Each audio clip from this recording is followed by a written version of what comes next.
Joining us now on SportsCenter, the Hall of Famer and TNT Inside the NBA analyst, Charles Barkley. First of all, Charles, how did it go out there today? Went very well. I screwed up, I think, 3 times, but overall, I'm very happy with where I'm at and can't wait for the rest of the weekend. All right, so now we saw last year the birdie on 18 that kept you from being dead last in the tournament. You were 69th out of 70 players. Now this year, there's some action on you making the top 70. I'm not sure you're aware of this. Caesars William Hill has a prop bet that you can make the top 70. There's 89 players this year, so it's a little more difficult. What is your level of confidence after one day that you can make it into the top 70? Well, I put $100,000 on myself, so I feel very confident. $100,000 on yourself. You know, I've been getting better the last couple of years, Stan. Yeah. And I think I'm gonna play really well all 3 days. But I had to take that bet because if I win that bet, I win $500,000. So hey, I was gonna gamble anyway. Might as well gamble on myself. There you go. 5-1 odds. You can't beat that. There's also 7,500 to 1 odds for you to actually win the whole thing. Did you put any money on that?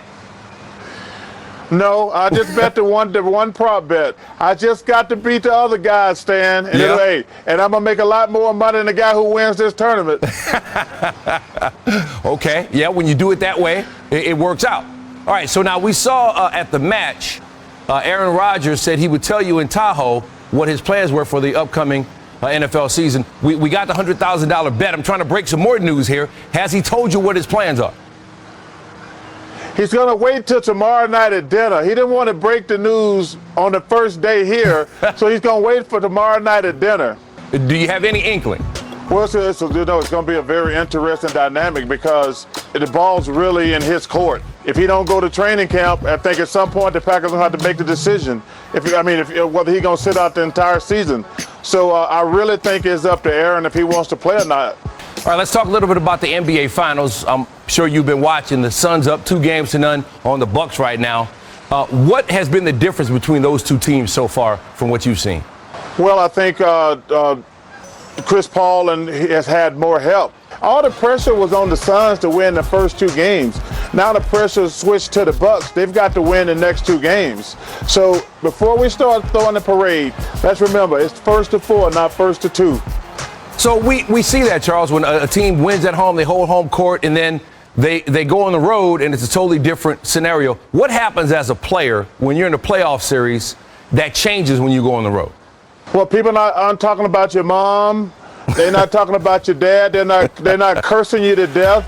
But also, when that guy looks in the stand and see his family, he gets a burst of energy and juice. The crowd is going wild. You don't ever get tired. And let me tell you something, Stan. I want to say this. All right. Professional sports really suck without fans. So I'm just glad to have all the fans back. It definitely adds to the atmosphere and the excitement. It makes the events feel big, something I think that was missing last year in the bubble. Let's talk about Chris Paul for a minute. He's on that list of Hall of Famers, future Hall of Famers who never won a championship up to this point. You're on that list. But how do you think the perception of Chris Paul's career will be affected if he's able to come through and win a championship with the Suns? Well, I've always said I think Chris is the best leader we've had in the NBA in probably the last 10 to 15, 16 years. It's really unfair how a team sport, they hold it against a guy because he didn't win the championship. I'm hoping he wins it because he's on the list with me and guys who are already great, Karl Malone, John Stockton, Patrick Ewing, guys who are all-time greats. But like I say, I never understand how a team sport we blame an individual, because especially if we blame him, he must be really great, because we don't ever say it about the other players on the team. We only say it about the great players.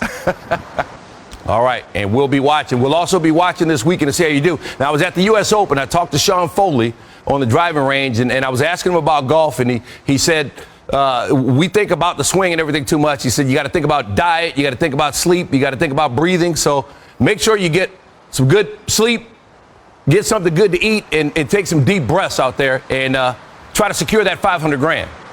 Well, I got a really great tip from Bryson DeChambeau the other day. I never drink water or eat when I'm playing golf.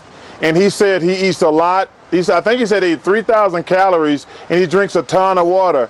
And I got to tell you something, Stan. I drank more water in the last 2 days than I probably have in the last year because I hate the taste of water. And I'm actually eating during the round, and I actually feel refreshed right now. All right, Charles, good luck the rest of the weekend. We'll be pulling for you. Thank you, my brother. Appreciate you. Keep up the awesome work. The great Tim Legler pointed out what I would challenge him on, however, is what he left out. Yes, they came in with a game plan. They made the necessary adjustments to start game 2. But obviously, if you're Budenholzer, you're going up against Monty Williams and a coach on the floor in CP-3 who hit about 50% of his shots, finished with 23 points, 8 assists, even though he turned the ball over 6 times. You see Devin Booker hitting shots early, okay, from three-point range, and assistant coaches are looking to talk to Budenholzer, and Budenholzer's not even listening to them, okay? He's not making any in-game adjustments. That was a pivotal problem as far as I'm concerned. We can look at Drew Holiday and no 7 for 21 shooting. He was absolutely awful offensively. Middleton, he really needs to look in the mirror. When Pat Connaughton has more points than you coming off the bench, he had 14, you had 11, even though you took 6 more shots. That's incredibly problematic. You waste an effort from Giannis Antetokounmpo, who was nothing short of sensational, and primarily because you didn't make the necessary in-game adjustments. It's like any time you throw a monkey wrench into the plan that Budenholzer had coming into it, then he seems to be a bit flummoxed. And I thought that was a problem tonight. They couldn't make the necessary adjustments. And by the way, guys, Tim Legler, me, Scott Van Pelt, none of us mentioned Mikal Bridges. 27 points tonight and 7 rebounds. And he hit about 50% of his shots as well. They probably didn't count on that. That hurt him, but they let Devin Booker get off early, find his rhythm, find his groove. They did very little about that until it really mattered most, and at the end of the day, it cost them. Well, Bridges is going to have an opportunity to be talked about as he will join us here momentarily off a spectacular performance. And I wonder, Tim, as you hear Stephen A. describe the adjustments that Budenholzer made to start but didn't make here, it's a make-miss league. I mean, I feel like the Bucks played awfully good defense, but they got chasing, and that one sequence we showed on 10 passes, I don't know how they could have been any better. Yeah, to Stephen A's point, and he's right about this, when they go watch the film tomorrow, if there is one thing that they never really adjusted to was an overcommitment to dribble penetration. You don't need to flood 3-4 guys to the lane on dribble penetration against Chris Paul, Devin Booker, Mikal Bridges. You don't. You've got length at the rim with Brook Lopez and Giannis Antetokounmpo. That's where the Bucks came up small. Too many guys flooding to the paint, and watch how many times in this game you'd have a drive from the right wing and a kick to the left corner because they're floating to the corner off of that penetration. Right. Mike Budenholzer actually said it at his end of quarter interview. If there's one thing I saw in the first quarter, I think we're over-helping on penetration. They never really adjusted to that. Right. This is a team that 16 made threes through 3 quarters, hit 4 more in the fourth. That really put the game away with some real daggers when the Bucks made it close. Stephen A., you and I, we made a mistake a couple of years ago. With this Bucks team, they had a 2-0 series lead on Toronto. And you and I, on this show, we used the term wrap. We were incorrect. I'm not asking you if this is a wrap, but based on what you've seen in these 2 games in Phoenix, what would have to happen for you to believe that something other than the Suns winning 2 more games in this series is going to happen? Well, Giannis has to get some help offensively from the backcourt, whether it's Drew Holiday or Middleton. Both of them are being paid exorbitant amount of dollars to show up when it counts, and they've been non-existent as far as I'm concerned on the offensive end of the floor. That would be one thing. Another thing is attack DeAndre Ayton. Remember, Dario Saric has torn his ACL, okay? And now tonight, Craig goes down, and he's got an injury as well. They're very thin on their front line. The Milwaukee Bucks are effective on their front line offensively. Attack the interior. Get Ayton out of there and make Phoenix go considerably small. So when you go small as the Milwaukee Bucks, you're still big because you got Giannis at the 5. This to me is something that they should be doing, and it's very simple. I'm not going to call it a wrap. We're not going to make the same mistake, SVP, that we made a couple of years ago against Toronto. But I will tell you this, you better win these 2 games, because if you only win 1, I'm not going to disrespect them by assuming they're going to get swept. But if you don't win both of these games in Milwaukee, this series is going to end in 5 right here in Phoenix, and Phoenix is going to capture the championship. Milwaukee's got to go back. They got to win both games. They got to stop worrying about sending out petitions to keep people like me from coming to town. And instead, what they need to do is put forth a competitions against their coach and players and say, rise to the occasion and get it done, because we got a lot on the line here. They've got to play better. They've got to play better defensively, and your guards, who are making a lot of money, in Drew Holiday and Middleton, who both can play the game. They're not scrubs. You got to show up, and Giannis shouldn't have to be on the sideline imploring you to step it up. You should know automatically that's what you're supposed to be doing. It's the damn finals. It's the NBA finals. This ain't a regular season game. It's on the line. They got to show up. The point that Stephen A. makes about Saric being injured and Craig going out is interesting, because I felt like we heard I felt like both Van Gundy and Jackson pointed out there was a fatigue level that evidenced itself at times with the Suns. Again, they had every answer, but at some point that depth, which was a luxury for this Suns team, is going to become, I don't want to say a weakness, but it's not a luxury anymore. The fatigue does feel like it could be a factor moving forward for the Suns team based on the absence of certainly Saric. We'll wait to find out about Craig. Yeah, defensively, no question. They're going to be very thin up front. I'm not even sure what their solution is going to be when they have to give DeAndre Ayton a blow now. They're not going to play Kaminsky a lot of minutes, so it's no question Monty Williams has more buttons to push now as they go forward. The problem is this, though. When you look at the Suns' role players, and you look at a guy like Bridges, who is a role player on this team, has 27 points. The reason that these guys have these kind of nights is because the ball is shared to such an extent that the looks that they get, the quality of the shots that they take, they always stay in their lane, and it just makes guys play with an enormous amount of confidence and comfort zone. They don't have to try to do anything outside of themselves. And Bridges was pretty good tonight putting the ball on the floor, which he normally doesn't do. But it all stems from the fact that their role players are confident because Chris Paul and Devin Booker are controlling the game. Those guys are going to get great opportunities. And right now they're capitalizing, and the Bucks stars are not playing well. Tim Legler, we'll get more from you a little bit later. Stephen A. Smith, quickly, going to get to Coach Bud. Go ahead, quickly, Stephen A. I just want to chime in with what Tim Legler just pointed out that Phoenix does offensively, Milwaukee's not doing. They're not sharing the basketball. They're not trusting one another. They're not creating a lot of movement without the basketball, which is making it easier for Phoenix to defend them even when they're shorthanded, because you're not challenging them. That's the problem. Outscored by 33 from 3. That's going to be a hard math equation to make up for.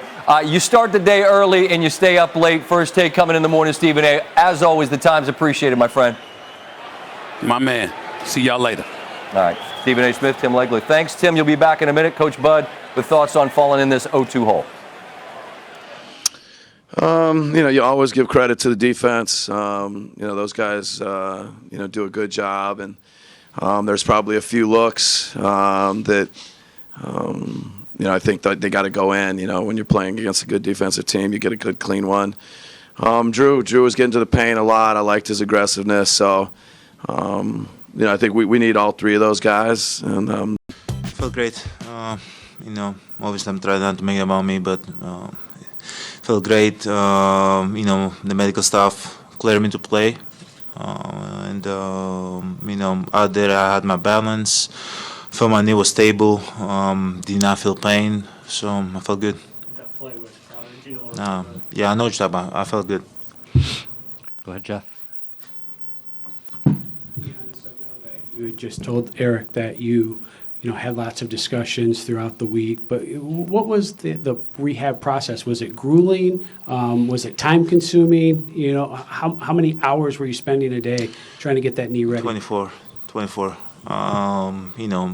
From my treatment, from lifting, from getting on the court, pull sessions, keeping my foot elevated, 24 hours a day. And obviously it wasn't easy, but I was willing to do it. And I think the medical staff had a great program for me that I was able to do what I have to do to get stay in shape, and at the same time recover and not have a lot of swelling in my knee. And I was declared me to play. I felt good. My knee did not feel no pain. The swelling was down, so I was like, okay, good to go. Lori? I don't think we believe you about the pain thing, but I wondered if you saw, because we know you. But it's okay, I understand. But I wondered if you saw the video of your injury No. No, it makes sense. And then the wrap that you had, did that hinder your range of motion at all? I mean, you were pretty wrapped up on the knee and. No. I'm trying my best here to not make it about my knee, but I'm gonna say one more time that my knee felt good. Obviously, you when you go and play a game, you never know what's gonna happen. A play with Jay Crowder might happen, or the same play that happened that line. You don't know what's gonna happen. I'm just happy that I'm out there, and I'm able to help my teammate in any way possible. And participate in NBA Finals, my first NBA Finals. So I'm just, try to, put my attention in that and not in, if my knee hurts, if I feel, At the end of the day, I'm out there. I feel good. I don't feel pain. I can run, I can jump, I can set screens. I can rebound the ball. I can do stuff. So I'm good. I'm happy. I'm happy that I'm out there. At the end of the day, I haven't watched the clip, but when the play happened, I thought I'm going to be out for a year, So I'm just happy that two games later, I'm back.